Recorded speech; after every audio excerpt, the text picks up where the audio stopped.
Mukhang makukuha na naman ni Junmar Fajardo ang kanyang ika-12 best player of the conference. Sabi ng iba, dapat wag daw muna isama si Junmar sa BPC race para mabigyan naman daw ng chance ang iba. Sobrang flawless lang kasi pagkakapanalo niya dahil alam niya sa sarili na wala itong kalaban-laban, kaya pabor sa kanya ang PBA ngayon pagdating sa mga individual awards. Hanggat nandyan si Junmar sa PBA, wala na nga ba talagang chance na manalo yung ibang matagal ng kandidato sa pagkuha ng BPC gaya ni Robert Bolick? At si Abay na nga ba ang GOAT sa buong Philippine basketball? Tara! Since 2012, hindi ko pa talaga kailanman nakita si Junmar na nag-slow down sa tanang buhay niya. May napakaraming individual awards si Abay na siya lang ang nakaagawa sa PBA history, gaya na lamang ng number of MVPs at bilang ng mga naiuwi niyang BPC awards. Sa estado ng basketball leagues natin, mukhang magkakatotoo na nga si Abay ang pinakamagaling sa lahat o yung tinatawag nilang GOAT.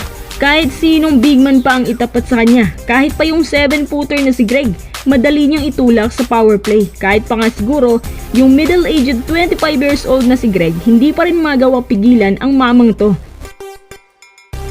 Kung hindi nga kaya ng 7-footer, paano pa kaya yung mga ibang big man? Tapos ngayon ang mga pumapasok sa draft, mas bata pero undersized na masyado kasi yung ibang potential big man na may average height na 6'7 pataas, hindi na nagkaka-interest sa PBA. Kaya sino na lang ang pwedeng tumapat sa kanya?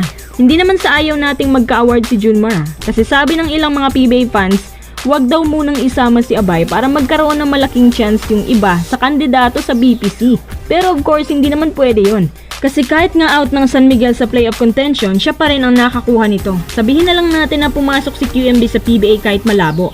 Si QMB nagka-coverage ng 12 to 13 PPG sa collegiate level at dahil bata pa, malayo pang mararating. Judging sa size niya, medyo hindi pa rin ito kayang mapantayan si Abay. Si QMB kapag pumasok yan sa PBA, para ka na rin nanonood ng isa pang Justin Baltazar na isang slim type pero hindi pang power play. Si QMB, more on rebounds, mataas ang reach kumpara kay Abay na malalaman mo sa hugis pa lang ng katawan, batak na sa banggaan, kumakain na yan ng bato. Solid din ang footwork niya na samahan mo pa ng triceps at biceps. Siyempre, ang mahabang experience niya na halos nakakabantayan ng iba't ibang klaseng big man sa PBA.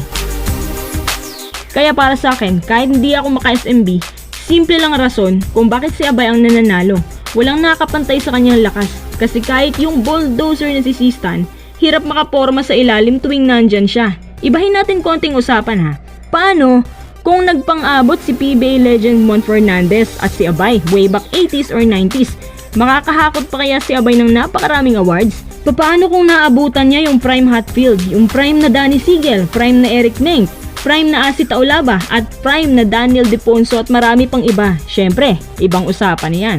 Pero hindi ko sinasabing walang laban si Abay. Kung sa kaldagan, marahil Junmar pa rin yan. Mga dribble drive ni Junmar, pick and roll, pick and pop, defense, rebounds, unstoppable pa rin talaga. Alam na alam niya kung paano gamitin ang kanyang size. However, pagdating naman sa overall capacity at versatility, mas mapapalaban si Abay dito kay PBA legend Mon Fernandez. Kung ang pinag-uusapan natin ay versatility na can defend, can shoot, at scoring machine pa, siguro kung one-on-one prime to prime, si Mon Fernandez ang makikiagaw kay Abay sa mga MVP at BPC plums. Kahit 6'4 or 6'5 lang yan, kahit sa ang anggulo na may espasyo, basta perimeter shooter ka at pinanganak na scoring machine, pasok yan kay Mon. Partida din na kahit undersize si Mon at payat, humahatak sa rebounds na nakuha ng almost 9,000 rebounds sa entire career. To be fair naman sa side ni Abay, may ibang aspeto din na nananalo si Abay gaya ng banggaan, hard defense at yung scoring niya under the rim na flawless na lang sa kanya. May mga records din si Abay na halos naabutan na niya yung ibang numbers ng PBA legends sa loob lamang ng maikling panahon. Kaya masasabi ko na kapag naabutan lang niya yung ibang nasa prime na big man, siguradong matindi ang kompetisyon at pag-breakdown ng mga puntos. Isang bagay din na nakakapagbigay kay Abay ng maraming awards ay ang kanyang humble type na attitude. Kaya nga gentle giant ang tawag sa kanya. At para sa akin, kung ano man o gaano man karami yung mga awards at accolades niya, deserve niya yan lahat.